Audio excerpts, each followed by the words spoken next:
Olá, bom dia. Eu sou Patrícia Caldeirão e começa agora mais um Jornal da Manhã, entrevistas especiais de sábado. E nos nossos estúdios hoje eu estou com o Dr. Guilherme Diogo, ele que é neuroimunologista e especialista em esclerose múltipla do Hospital São Luís, em São Paulo. Doutor, muito obrigada pela sua participação. Essa semana que comemoramos aí a Semana Mundial da Esclerose, eu queria falar sobre as novidades. Bom dia e bem-vindo, viu? Bom dia, agradeço o convite. Conta pra gente as novidades do tratamento. Bom, então, nos últimos anos a gente vem tendo novos remédios para tratar a esclerose múltipla, e uma das grandes novidades que a gente teve são medicações que são de linha endovenosa, na última década principalmente, que revolucionaram o que a gente conhecia do tratamento em relação ao começo da doença. Então, a gente conseguiu reduzir mais para metade a taxa de surtos, que são complicações dos pacientes, e a gente conseguiu fazer isso de uma forma que os pacientes conseguem evitar internações hospitalares e reduzir as sequelas. Daí, uma das novidades que a gente teve foi conseguir fazer essas medicações endovenosas de uma forma que o paciente vai no hospital, faz o remédio e vai embora, que foi o avanço e a disseminação dos centros de infusão, como, por exemplo, o que a gente faz no Hospital de São Luís do Itaim. Como são essas infusões, doutor? A gente tem diferentes remédios que podem ser feitos então em diferentes tempos, conforme a dose e a aplicação, mas o paciente ele vai até o hospital, recebe a medicação, eventualmente alguma medicação antes para reduzir efeito colateral, algum antialérgico, um corticoide, ele faz o remédio, fica um tempo em observação e vai para casa.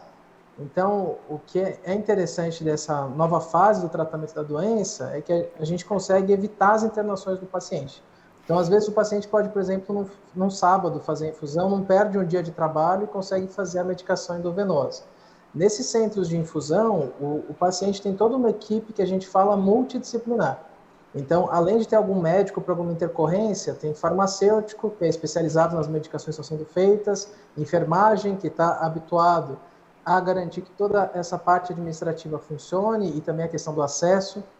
E dessa maneira o paciente tem um cuidado de vários profissionais de saúde que têm experiência na doença dele, que vira rotina desses centros tratar essas doenças. Doutor, a gente sabe que no mundo cerca de 3 milhões de pessoas, né, são atingidas aí pela esclerose múltipla, que pode atingir jovens, crianças, adultos, e a gente sabe que sem o tratamento os pacientes eles têm uma menor expectativa de vida, além de acumular aí sequelas neurológicas, né, como incapacidade para andar, perda de visão, incontinência urinária, entre outras, né? Já se sabe o que causa a esclerose múltipla? A causa exata da esclerose múltipla ainda tem algum debate, mas a gente tem algumas ideias. A esclerose múltipla é uma doença autoimune. Então, o sistema de defesa que é feito para atacar vírus, atacar bactéria, às vezes ele erra e ataca o próprio corpo. Na esclerose múltipla, ele erra e ataca o cérebro, a medula e o nervo que comunica o olho com o cérebro, que é o nervo óptico. Por que o sistema de defesa erra? A gente pode não saber ao certo, mas a gente tem algumas ideias. Às vezes, quando ele vai tentar atacar um vírus, o vírus é parecido com alguma proteína do corpo e por isso ele aprende errado e ataca o corpo. Então, um dos vírus que a gente vê a associação com a esclerose múltipla, que a maior parte dos pacientes já teve contato alguma vez na vida, é o vírus Epstein-Barr, por exemplo, que tem uma proteína que é parecida com uma proteína que reveste os neurônios, que é a mielina. E aí, então, talvez o sistema de defesa erre e ataque o próprio corpo. É muito comum ter infecção pelo vírus na população, então não basta só ter o contato com ele, precisa ter toda uma predisposição genética que faz uma chance maior do sistema de defesa atacar, então, o próprio corpo. A doença, de fato, é mais comum para jovens, como você comentou, que é um dos problemas da esclerose múltipla, pessoas em idade produtiva, né? Como que está sendo agora o tratamento, já que a gente sabe que o diagnóstico ele pode ser feito depois de os históricos, né, de sintomas, e inclusive a ressonância magnética, né? Mas além do tratamento que o senhor disse que tem avançado, como que é feito esse diagnóstico? Tem cura? Tem tratamento? Eu queria que o senhor falasse um pouquinho quando se descobre que um paciente está com esclerose. Perfeito. Então, cura não tem, de fato. O paciente com esclerose múltipla é uma doença crônica, ele vai precisar de um tratamento de longo prazo. Hoje a gente começa a discutir, em alguns casos, no envelhecimento, parar a medicação, porque a doença tende a melhorar com o envelhecimento, existe depois dos 55 anos, então lá para frente. Mas a gente tem uma ampla opção de tratamento e os tratamentos são cada vez mais eficazes em um paciente não ter a principal forma que causa sequela, que é o surto. Então, o surto é quando o paciente tem um sintoma neurológico, a escala de dias das semanas, que pode ser uma fraqueza, um braço, uma perna, uma dormência, uma alteração de visão, uma tontura persistente. Tudo isso são sintomas que devem motivar a investigação de esclerose múltipla e persistentes, e o exame de ressonância, junto com o quadro clínico compatível, é o principal instrumento para o diagnóstico na avaliação de um especialista. Doutor, além da área cerebral, quais são outros órgãos que a doença pode afetar? Bom, a esclerose múltipla é uma doença que afeta primariamente o sistema nervoso. Mas além do cérebro, ela pode afetar a medula, que comunica o cérebro com os nervos, e o nervo óptico, que comunica o olho com o cérebro. Por afetar a medula, ela pode dar sintoma de fraqueza, perda de sensibilidade ou alteração da bexiga ou do intestino. E por afetar o nervo óptico, que comunica o cérebro com o olho, pode dar uma perda visual.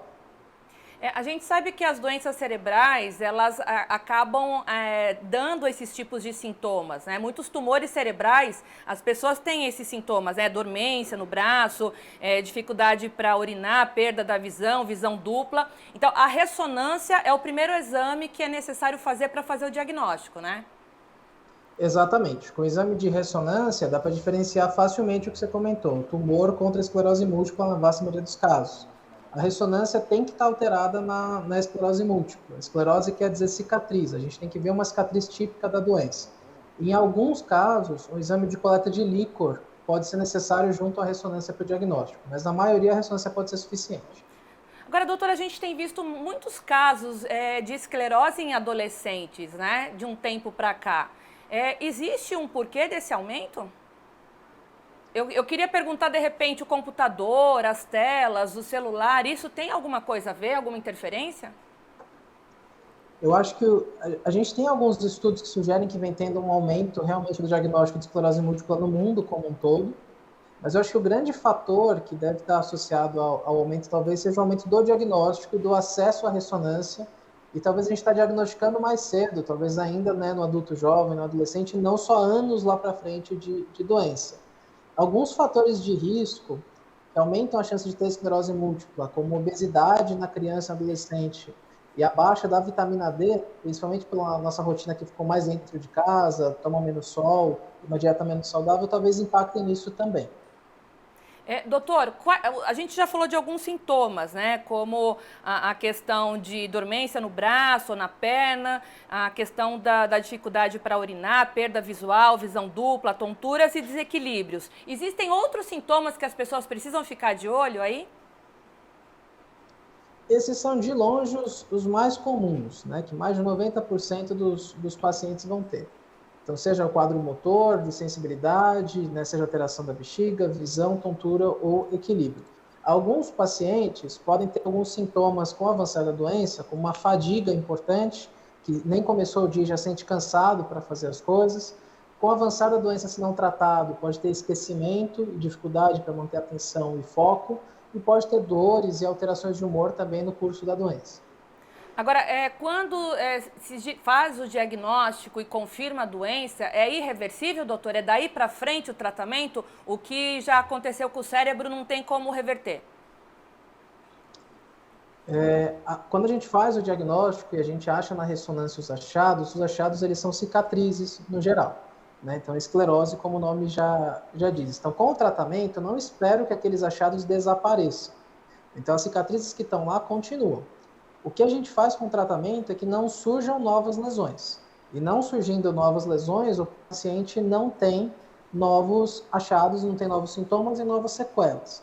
Isso é uma doença crônica. E como toda doença crônica, isso pode envolver trocar o remédio, avaliar se realmente a doença está silenciosa ao longo do tempo, com avaliação com exame físico e ressonância, mas as lesões não voltam. E essa é a importância, então, de diagnosticar rápido a doença. e logo nos primeiros sintomas ir atrás do especialista, fazer investigação para não fazer novas lesões, que é o que a gente consegue hoje melhor com o tratamento. Doutor, a gente não falou sobre convulsões, é normal? Quem tem esclerose múltipla tem uma chance um pouco maior de ter convulsão, mas ainda é baixa. A gente estima que 0,5% a 1% das pessoas têm convulsões recorrentes, né? E quem tem esclerose múltipla, isso vai para 3%. Então, embora seja 3 vezes mais comum, ainda em números absolutos não é muito comum. Qual que é a diferença da esclerose para outras doenças, como a ELA, por exemplo? Certo. Então, a esclerose múltipla é uma doença autoimune, geralmente afeta pessoas mais jovens e eu tenho tratamentos diversos para controlar o sistema de defesa e estagnar a doença e parar essas agressões ao cérebro, à medula e ao nervo óptico. Na esclerose lateral amiotrófica, eu tenho uma doença neurodegenerativa, eu não acho as mesmas lesões na ressonância, eu posso precisar estudar os nervos também, o exame de eletroneuromiografia, e eu não tenho tratamentos para mexer no sistema de defesa, eu tenho medidas para dar suporte para o paciente e melhorar a qualidade de vida. É uma outra linha de tratamento, outro achado nos exames, são pacientes mais velhos e tem muito mais tratamento hoje para esclerose múltipla do que esclerose lateral amiotrófica. Então, tem essas diferenças. Doutor, o senhor acredita em tratamentos alternativos, como o canabidiol? O tratamento, acho que assim, primeiro ponto é diferenciar o tratamento alternativo e complementar. Então, alternativo é no lugar de. Então, no lugar do tratamento padrão, usar uma dessas opções. Isso é mais complicado, porque a gente tem tratamentos que são muito eficazes hoje para a doença e a gente não deveria trocar por outros que a gente não tem tanto dado. É trocar o certo pelo duvidoso. Agora, como complementar, como além dos remédios que a gente falou, ele poder discutir ou canabidiol, ou vitamina D, ou outras linhas de tratamento, isso vai muito caso a caso com o paciente. O canabidiol não parece reduzir surto da doença, ele não reduz a chance de ter um surto ou de surgir uma lesão nova na ressonância. Mas o canabidiol pode trazer algumas vantagens e sintomas como dor, como ansiedade, como, por exemplo, ter os músculos rígidos, que é a espasticidade. Então, para alguns pacientes, junto ao tratamento convencional, você pode melhorar a qualidade de vida, mas ele é complementar, não alternativo. Eu quis dizer complementar. Na verdade, eu posso ter usado a palavra errado, alternativo, porque a gente sabe que está fora da área médica, né? Mas é evidente Sim. que o que eu estou sugerindo aqui é utilizar junto com os tratamentos que já estão sendo feitos e acompanhados pelo médico. Porque a gente sabe que o canabidiol ele tem ajudado demais, principalmente essas doenças cerebrais, né? Sim, para o alívio sintomático, né? Então, para o alívio de dor, dessa espasticidade, os pacientes podem ter benefício. Doutor, muito obrigada pelos seus esclarecimentos aqui no Jornal da Manhã, na semana aí que a gente trata sobre esse assunto importante, como o senhor mesmo disse, quanto mais rápido o diagnóstico for feito, o tratamento precoce, ele também contribui para uma melhora, né? Então eu queria agradecer o senhor na participação aqui no Jornal da Manhã Entrevistas.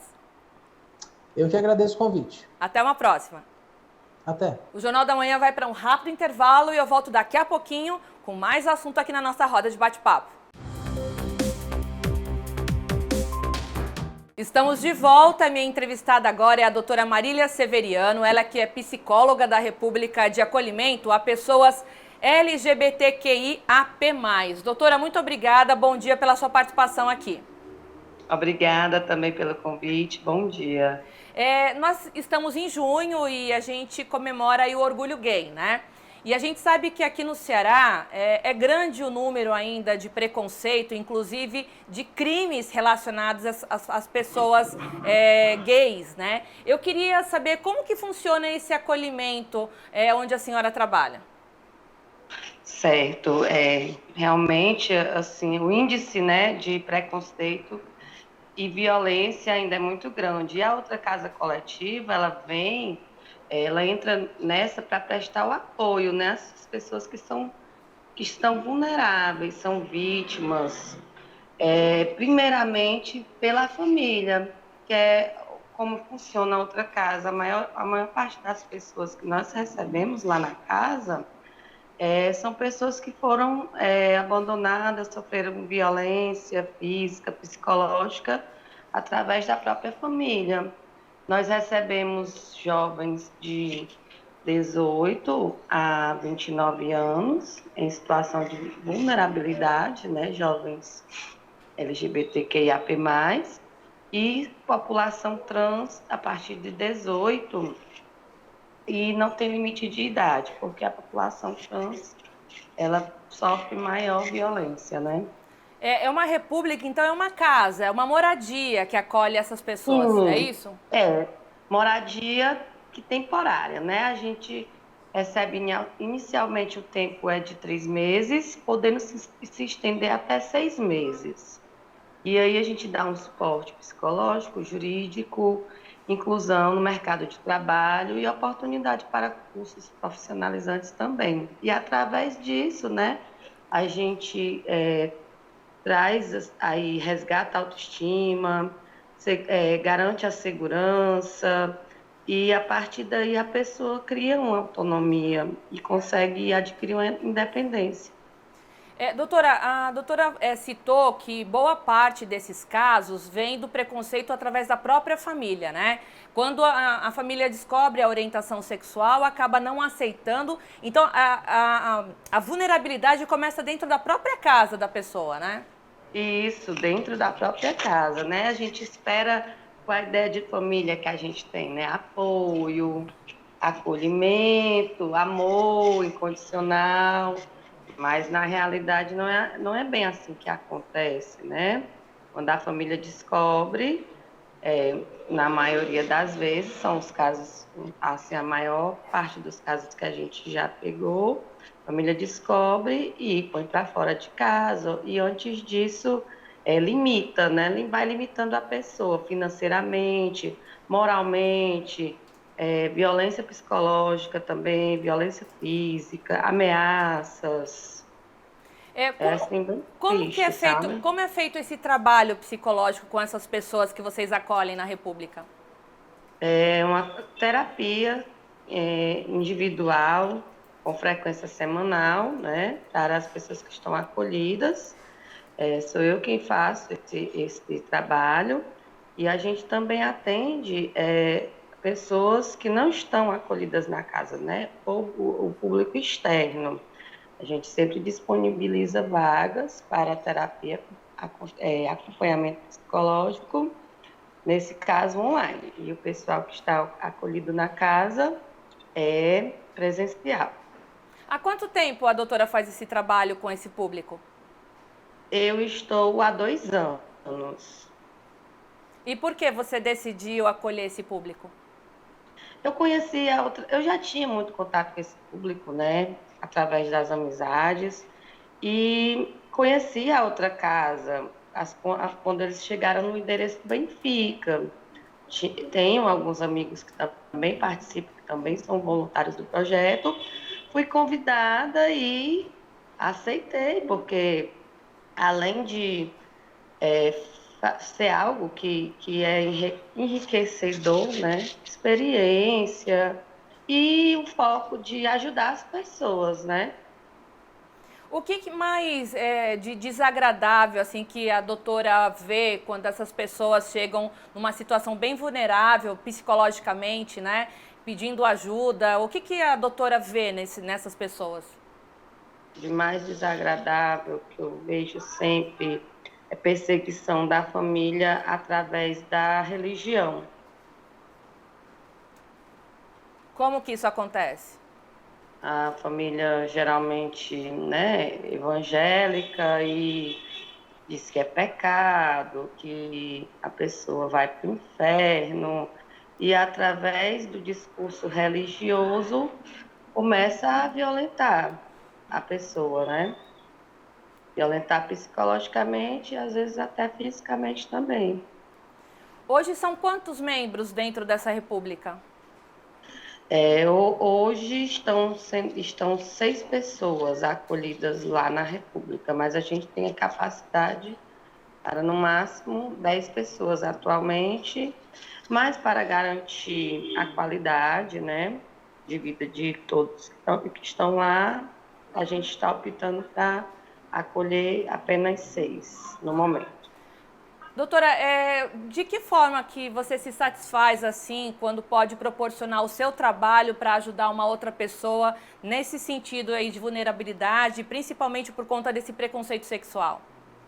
Eu fico muito feliz só de ter a oportunidade de prestar esse serviço, né, que é o acompanhamento psicológico a esse público, porque eles também estão vulneráveis financeiramente, né? Então não podem pagar. E só de conseguir que eles tenham acesso, né, à terapia, a, ao acompanhamento psicológico, eu já fico bem feliz e fico mais feliz ainda quando eu vejo os resultados, né, a mudança dessas pessoas. Porque eles sempre chegam, elas, né, chegam com a ideia de que não tem direito a nada, não tem direito nem ao básico, porque a família coloca-se na cabeça deles, né, pela orientação sexual deles e delas e pela orientação de gênero, né, eles acham que não tem direito ao básico. E quem mantém a República, doutora? Atualmente a gente vive de doações, né? Temos uma parceria com a plataforma Para Quem Doar, do Sistema Rede Globo, e temos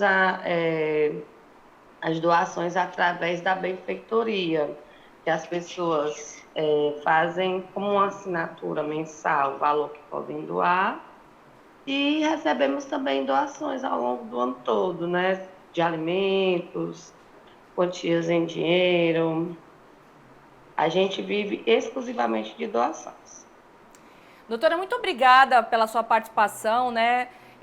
No mês aí do orgulho gay, do orgulho LGBTQIAP+, né? Sobre essa questão que a gente precisa realmente debater, e principalmente aqui no Ceará, onde a gente sabe que a violência contra a orientação sexual é muito grande, né? Se mata por conta disso. Então eu queria te agradecer. Obrigada. Obrigada também. Até mais. Até. O Jornal da Manhã fica por aqui. A gente se vê semana que vem aqui na nossa rede de bate-papo para jogar sempre um assunto interessante aqui para debater junto com você. A todos um excelente final de semana. A gente se vê. Tchau.